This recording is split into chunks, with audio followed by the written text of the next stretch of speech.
Good morning, children. Welcome to my channel English with Reena. I'm your English teacher, and I'm here to help you to prepare the first lesson of Flamingo, the last lesson. Now, before we start with the chapter, I will request you to have a pencil, your textbook as I'm having, and a notebook also. So, if you find any point to be important, then please note it down in your notebook. And whenever I say to underline the important lines, please do it so. Now let's start with this chapter. It's very important for you all because this is one of the most favorite chapters of CBSE, and you are going to have several small questions and long questions also from this chapter. So be careful that you understand everything nicely. If any problem, you can ask me in the comment section. So let's start with the author. Author's name is Alfonso Daudet. He is a French writer, as you all know, I think so till now. He was born on 13th May 1840 and during the Franco-Prussian War. Now what is this Franco-Prussian War? Franco refers to France and Prussia refers to Germany, Poland and some part of Austria. Our author, we must pay a tribute to our author because without his help, if he wouldn't have written this classic short story, we wouldn't have understood that how the warfare affects the common life of the people, how it affects the education of people. So we see that the author in this story has written about two districts of France, that is Alsace and Lorraine, which was annexed by Germany. And thus, as a consequence, what happens? That the mother tongue, French language, was abolished from the schools. The French people were barred from learning their own mother tongue. So, here in the story, we will find the emotional turmoil of a small boy, Franz, his teacher, and the common villagers. As we proceed with the chapter, you must know about the main characters and the theme. Remember, whenever you get to answer any question, you should know the main characters and the theme very properly and the literary devices if there are any in the chapter. Now, tell me one thing. If one day you go to school and suddenly you are informed that you wouldn't be able to study English anymore, then how are you going to feel? Quite certain you wouldn't feel nice at all. You can write the answer in the comment section. Again, think that you all, I'm quite sure that you all possess several things in your life. Some of those things you do not take so much attention or you do not pay so much value. But certainly, suddenly, if they are taken away from you, snatched away from you, then how are you going to feel? I'm quite sure you will be feeling bad. So that's what happens in this chapter with the small boy Franz, M. Hamel also, and the villagers also. Now, we are going to write the main characters. Now come to the main characters of this story. Main characters are only three, around which the whole story revolves. First is Franz, a small schoolboy, just like you all. He didn't want to go to school. He didn't do his homework. And then comes the teacher, M. Hamel. He taught French language, and then the villagers were also there. These innocent villagers who didn't do their work in time, didn't learn their language in time, and they all were regretting afterwards. So these three characters you should know. Then comes theme, the most important part of your answer. So please know, please learn this theme very carefully, okay, so that you don't miss out anything. First is importance of mother tongue. This importance of mother tongue, mother tongue is very important to us because it keeps us united. And Germany didn't want French people to be united. So they were snatching their mother tongue from them. Next is patriotism. Patriotism is the attribute which we all have, we all love our country. So this patriotism is reflected in this story through the characters of Franz, M. Hamel and the villagers' song. So it will be symbolic. You will find the voice of Mr. Hamel choked and how he wrote on the blackboard that we will have France, means long live France. So it's symbolic of their emotion. And then the villagers, they were also great patriots. They were regretting for not learning French language. Anyway, next comes procrastination and regret. Procrastination is the fact which is present in everybody, like you and me also. It refers to our habit of not doing our work in time. What is our common habit? To delay our work, to postpone our work, that we have got sufficient time, we will do it tomorrow. But at last what happens? We cannot do that. We cannot accomplish each and every work, no, if we delay.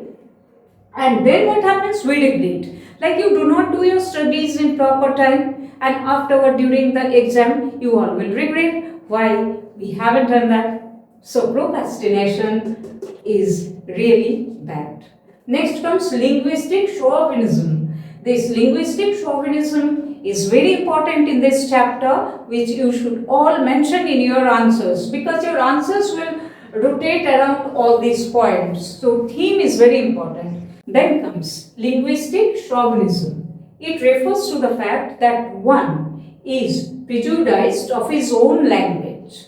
One likes his language and thinks it to be superior. Thus, we see that that Prussians, they imposed Germany on the French people because they thought their language to be superior.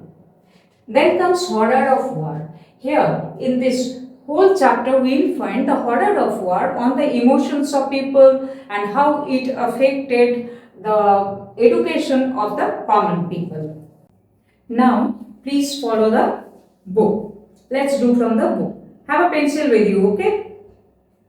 I started for school very late that morning and was in great dread of a scolding, especially because M. Hamel had said that he would question us on participles and I did not know the first word about them. So, I refers to Franz here, okay? The small boy who was late for school and also he didn't learn his lesson. So, how would he go to school? He was quite afraid of his teacher's scolding. Then what happens? For a moment I thought of running away and spending the day out of doors. It was so warm, so bright, the birds were chirping at the edge of the woods, and in the open field back of the sawmill, the Prussian soldiers were drilling. So please underline the fact that what tempted little Franz, apart from going to his school. So please underline it. First is, it was warm, next is bright, then the birds were chirping. And in the open field back of the sawmill, the Prussian soldiers were drilling. So all these things were more tempting than going to school. But he resisted his feelings and he decided to attend his classes. It was all much more tempting than the rule for participles, but I had the strength to resist and hurried off to school. So this participle, he was really afraid of participles and he didn't learn, he didn't do his homework at all. So obviously, he was afraid. But he went to his school. See, when I passed the town hall, there was a crowd in the front of the bulletin board. For the last 2 years, all our bad news had come from there. The lost battle, the draft, the orders of the commanding officer. And I thought to myself without stopping, what can be the matter now? So when little Franz was going to his school and he saw the notice board there. Okay, and he knew that all the news of the battle they could see, they could get the information from that notice board. So he didn't wait. He didn't wait there that day. He just ran away. Then, as I hurried by as fast as I could go, the blacksmith watcher was there with his apprentice reading the bulletin, called after me. Don't go so fast, Bob. You will get to a school in plenty of time. Remember this, okay? So, watcher, the blacksmith. Who is a blacksmith? A man who makes or repairs things of iron. So, watcher told him, don't go so fast. Bob is a boy. This is a sarcastic remark. Remember it. It's a sarcastic remark. Actually, he wanted to mean that he will never be able to learn his lessons anymore. So, no need of running to the school. I thought he was making fun of me and reached Dame Hamill's little garden all out of breath. So remember, he told it as if he was teasing Franz, but actually it reflects the gravity of the situation, that French will not be taught anymore. Usually, when school began, there was a great bustle which could be heard out in the street. The opening and closing of desks, lessons repeated in unison. Means together they used to chant their lessons, they used to read their lessons very loudly. With our hands over our ears to understand better and the teacher's great ruler rapping on the table. But now it was all so still. I had counted on the commotion to get to my desk without being seen. Counted means it depended on what? On the commotion, on the noise, on the disturbance. He thought that M. Hamill, his teacher, wouldn't notice him because of the disturbance in the class. So he would be busy with that, tackling the students, and little Franz would just enter silently. But that day was different. That day what happened? That day everything had to be as quiet as Sunday morning. Through the window I saw my classmates already in their places and M. Hamill walking up and down with his terrible iron ruler under his arm. I had to open the door and go in before everybody. You can imagine how I blushed and how frightened I was. So he blushed, little Franz. Why he blushed? Because he was quite ashamed of being late and he was frightened of the scolding of his teacher. But that day was again different and nothing happened as he was expecting. But nothing happened.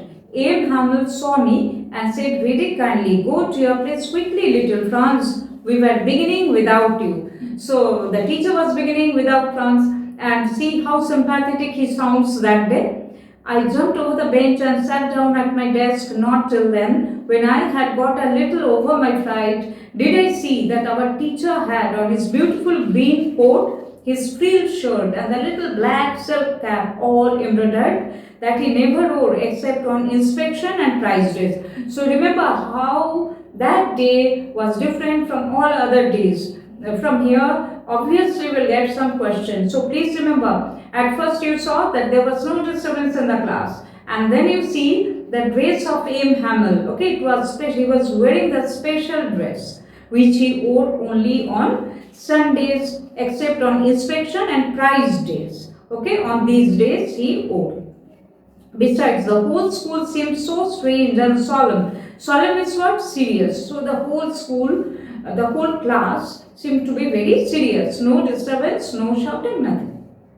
But the thing that surprised me most was to see on the back benches that were always empty, the village people sitting quietly like ourselves. Old Hosser with his three-cornered hat, the former mayor, the former postmaster and several others besides. Everybody looked sad and Hosser had brought an old primer thumbed at the edges and he held it open on his knees with his great spectacles lying across the pages. So all these people, please underline, old Hosser and then the postmaster, former mayor, all were sitting there, remember. And this old Hosser, he had got an old primer that refers to the elementary textbook, okay? And thumbed at the edges means what? It was worn out by frequent uses, okay? Therefore, it was thumbed at the edges. And he held it open on his knees and he was looking at his book.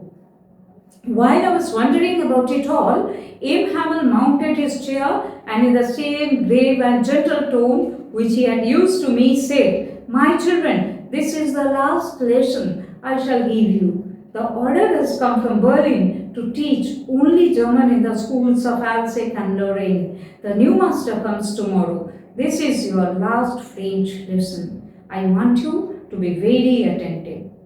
What a thunderclap these words were to me. So now the final announcement, and France comes to know that what was really happening that day. The teacher announced that there wouldn't be any more French lessons in the school. He wouldn't teach it anymore, and only German would be taught in the schools of Alsace and Lorraine.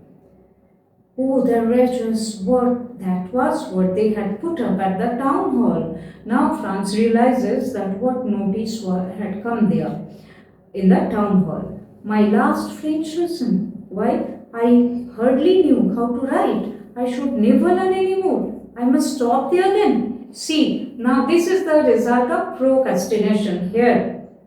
You see that how Franz is regretting, how this postmaster, Horster, they all are regretting because they didn't do their work in time. So children, please do your work in time. Please learn your lessons in time so that you won't have to regret at the time of your exam.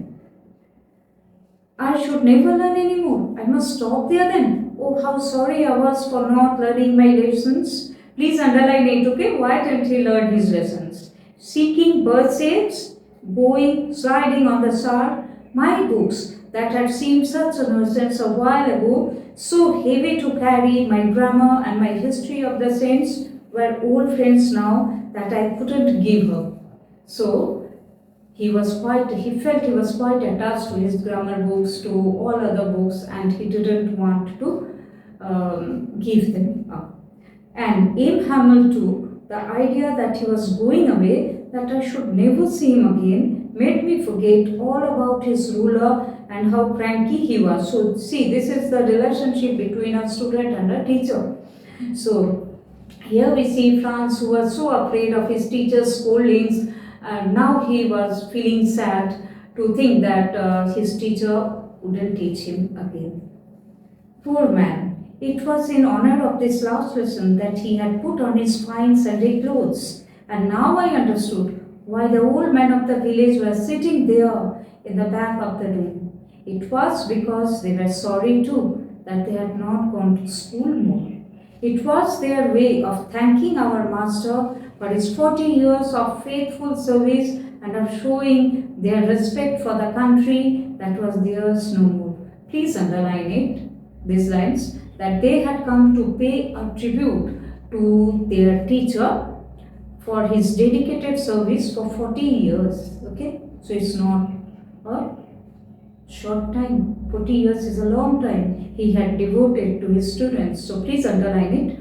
40 years of faithful service and of showing their respect for the country, because they all were patriots. I told you that patriotism is also a theme of this story, and procrastination also you found here, and linguistic chauvinism you found, because German would be taught in the school and French was not to be taught to the people of Alsace and Lorraine. So till there we will do today. You will find the rest of the explanation in my next video. Now, if you find this video to be helpful, then please like it, share it with your classmates and subscribe. Now, please write it down, the message which you learn from this chapter till here. Please write it down in your notebook. Number 1, never take education for granted. Number 2, respect your mother tongue. Number 3, realize the value of something before it is lost. I hope you have understood this chapter. If any questions, please write it in the comments section. I'll be answering you. Thank you all for today.